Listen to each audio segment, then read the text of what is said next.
When a customer sends you negative feedback, it can be difficult not to take that personally and frankly, not to assume that the customer is maybe a little bit exaggerating, maybe even mean, certainly not being helpful. But I'm joined today by Erica Mancuso, Director of Offer Management at Thrive. And she has a different perspective on that type of feedback that I think is extremely helpful. The concept is to assume good intent before you dismiss any kind of customer feedback. So Erica, when you say assume good intent, what do you mean by that? Yeah, I think most people when they go to work every day, they're not trying to, complain about everything. They're trying to get their job done, right? And they might be using in my situation and situations that I've been involved with in the past, they're trying to use a technology product to get their job done, right? So sometimes when we get complaints, it's because something's not working quite right and it's standing in the way of them completing their job. I don't think that folks generally call a support line to complain. I think they want their issue resolved, and their intent is good. They might be very frustrated, right? But I think it's really helpful before having those discussions. Just dive into it from that point of view. That they're trying to get their job done too, right? Just like you are. You're trying to get through your support cases or your to-do list for that day, just like they are. But something happened that caused them not to be able to do that successfully. And when they call support, they're generally probably calling to get that issue resolved. So you have to assume that they're coming from a place that their intentions are good too. Sure, will they embellish things a little bit? Maybe. I mean, haven't we all done that as customers at some point in time? We do. But I do think it's really beneficial before you are on a call like that, or as you're on a call with that, take a step back from the issue at hand and try to come at it from that angle, right? The client has good intentions. They're not trying to wreck my day. They just want their issue resolved. I want to unpack that a little bit because, in my mind is as you're saying this, I'm thinking, on one hand, if someone says, "Hey, I have this issue, can you please resolve it?" How could we not assume good intent? But I'm thinking about the times when, a contact center agent is dismissive of an angry Mm-hmm. customer, or a business owner is dismissive of a negative online review. And there's one thing you mentioned, I think, at least for me, probably makes me wonder. It's when they embellish and when they exaggerate. So I call it the rule of three. If a customer's Mm-hmm. been waiting for 5 minutes, there's something in their brain that says 5 minutes doesn't seem too extreme. I better make it 15. So they'll say, I've been waiting for 15 minutes. Are there other things that you've noticed, whether it's an exaggeration or something else, that makes it more difficult for a customer service professional to assume good intent? Yeah, absolutely. Right. This is kind of a day in the life of, right? You hear complaints all the time, but you've got to try to peel away the layers with the client too, and understand, of course, they're going to embellish in some cases, right? I can't tell you how many times I've been on the receiving end of a call where they say, this system never works. Okay, or every time I click on this button, I get this error, right? But if you kind of start peeling away the layers there, you get to more of what is actually standing in the way of them getting that next step completed, or for them completing the task and in the technology that they need to complete so that they can move on with their day. um, there is some embellishment, of course, but if you start asking the right questions. For example, I always love, well, okay, how many times this morning did you click that button and get that error message, right? So you can kind of start peeling away that, and they might say something like, oh, well, 3 times, I tried it 5 times, it worked twice. Okay, so you start realizing, all right, they're embellishing it, but you still have to assume that they're frustrated, right? And we all tend to embellish things when we're frustrated. Is that part of the strategy for kind of bringing the conversation back to a more rational place? Is asking a customer specific questions like, how many times did you get that error message, or what specifically did you do to get that error message? Yeah, absolutely. And that's good troubleshooting too, right? You can't really dive into resolving generalities. You have to know more specifically what's causing the problem. What are you doing when you get the problem? And of course I'm speaking more from a SaaS-based technology point of view, but you get the idea, right? You ask the specific questions, you get to kind of what's causing the issue. But of course you do it in an empathetic way. You don't want to make the person feel like an idiot on the other end for getting the error message. We've all, made mistakes, or maybe there is a legitimate issue, but unpack that a little bit with the client, really try to understand more specifically what's going on. And then you can help them move on and get that issue resolved. I think for people listening, one thing that's important to keep in mind is that, the point that Erica is making, that people are exaggerating. Some customers definitely lie, but a lot of them don't. And so the example of when someone says, this is always broken, if we understand how people perceive things, when things go the way we expect them to, that doesn't show up on our radar. That's not a blip. We only notice the things that are different than what we expect. And so if it's worked 7 out of 10 times and not worked 3 out of 10, the only times we noticed it was the 3 out of 10, hence always broken. And I wonder if you've had this, Eric. The challenge I've seen from business owners and customer service professionals alike is that they feel that customers are intentionally lying to make the problem worse than it really is. But I think you're saying that's not really true. Very few are actually intentionally lying. It's more of a unconscious or subconscious exaggeration. Yeah. Yeah, that's exactly what I'm saying, right? And if you ask some of those deeper questions to peel away the layers, I think you can really figure out, what's legit versus what's maybe embellished, right? But, you go into a conversation, again, you understand that the other side is frustrated. They're saying what they're saying. You're going to unpack it. But I think when you come at it with that lens of, hey, they're here, they want to get on with their day, get this issue resolved, their intentions are good. They're not trying to wreck my day or, yell at me. Sometimes they do, right? But generally it's out of frustration. It's not because they're trying to like ruin your day or anything like that. It's funny. I don't know if you've ever done this, but sometimes, the person will be saying, customers are always lying. And I'm like, you just did the same thing. It's kind of funny when people do that because it proves the point about our humanity. But I think it also raises a challenge, which is we're having a very rational conversation about customer exaggerations and why we should assume good intent. I find that easier said than done. And it's very challenging if you're on the receiving end of that. How do people get out of that mindset, that instinctive reaction to, this customer's lying, and really move to that place of empathy and asking more questions? Yeah, I think it takes a lot of practice. It's not just something that's going to show up one day, right? I think, the more tenured you become throughout your career, the more experience you have in dealing with situations like this, the better you tend to be at it.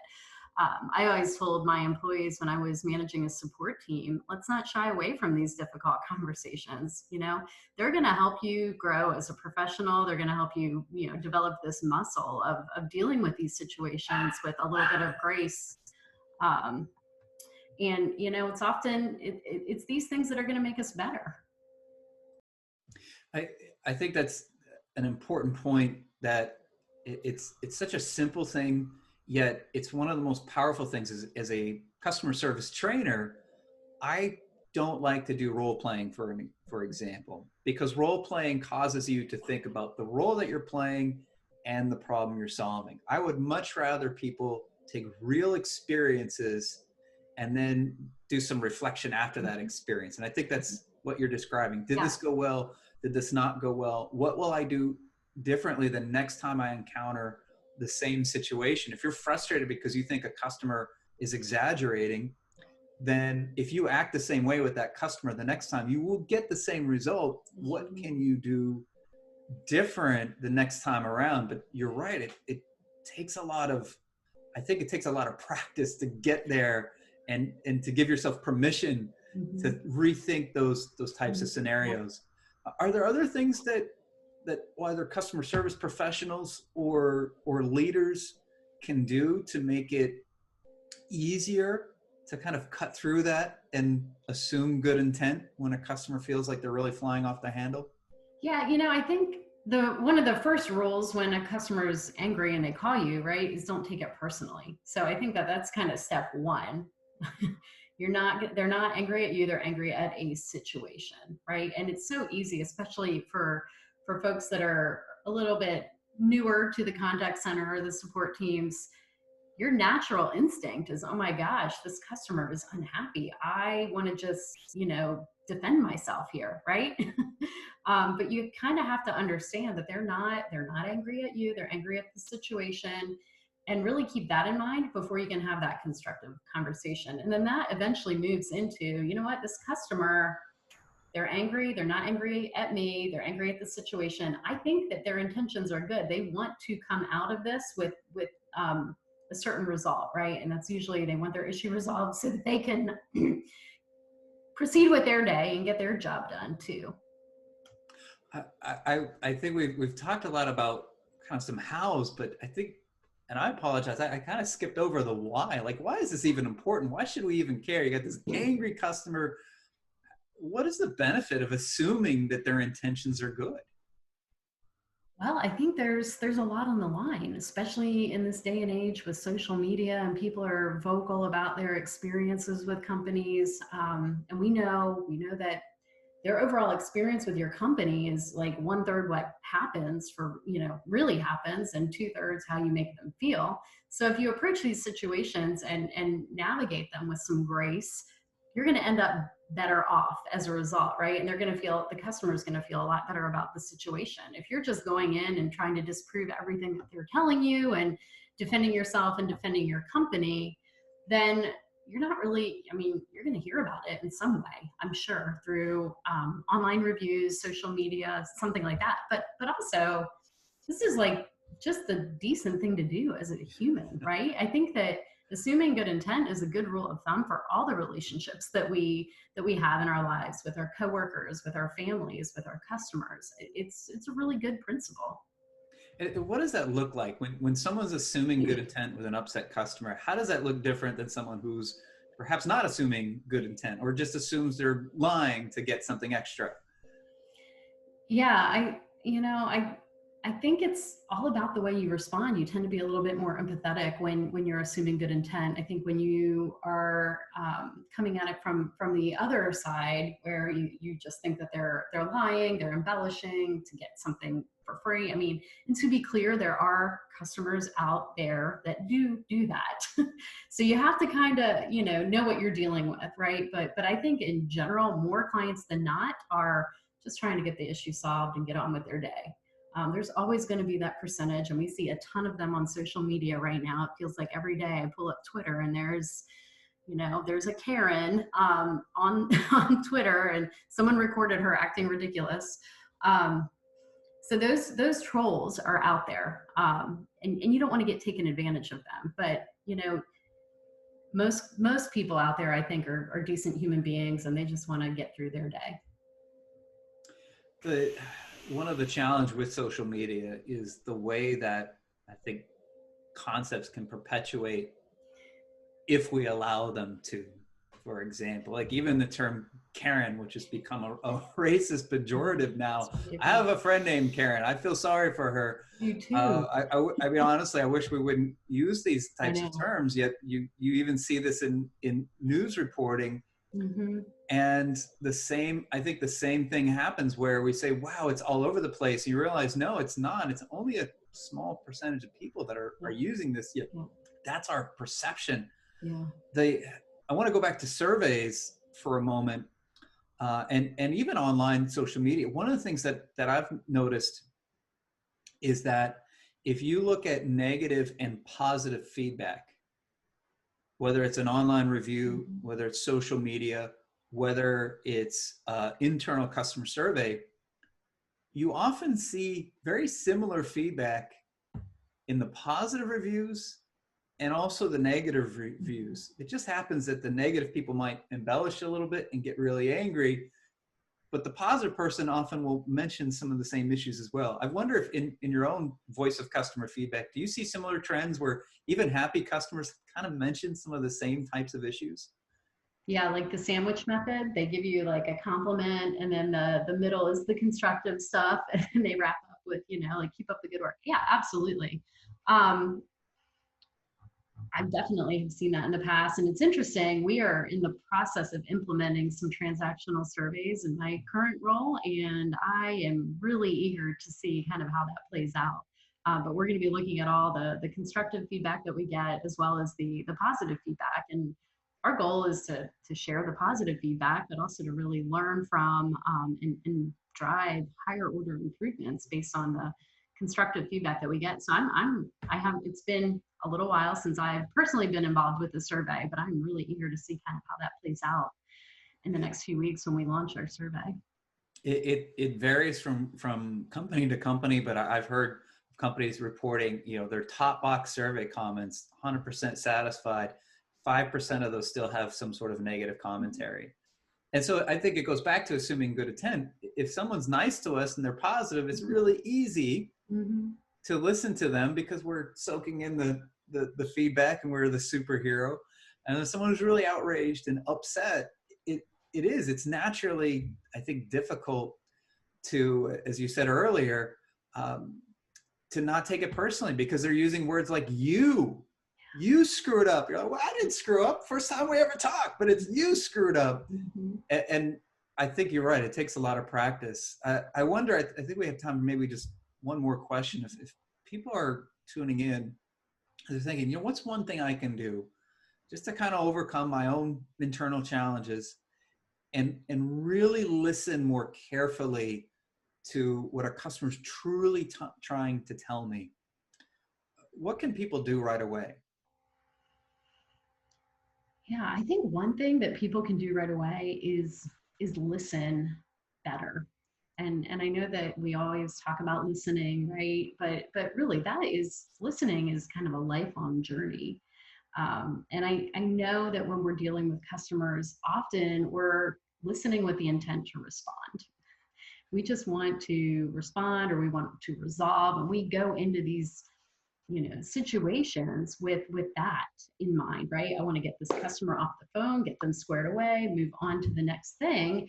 But I do think if we just slow down a bit, and really listen with the intent to understand, that puts us on the path to really getting there and practicing and living out that whole assume good intent principle that we've been talking about. It's a counterintuitive suggestion to listen more. The odd thing is, if someone is in that emotional space and they're really upset, if you listen more and are more empathetic, you will decrease that emotion a lot faster, and then flip it to hey, I'm on your side. I'm here to help you. I'm going to ask you some specific questions so we can diagnose the problem together. It feels like that takes a lot longer. In reality, it takes a lot less time because you're no longer fighting with the person. You're not having an argument. You're both trying to get to the core issue. It's such a great concept, and I really appreciate you sharing from your experience, Erica. Just thanks for being here today. I appreciate all that you had to share. Fantastic. Thanks for having me, Jeff.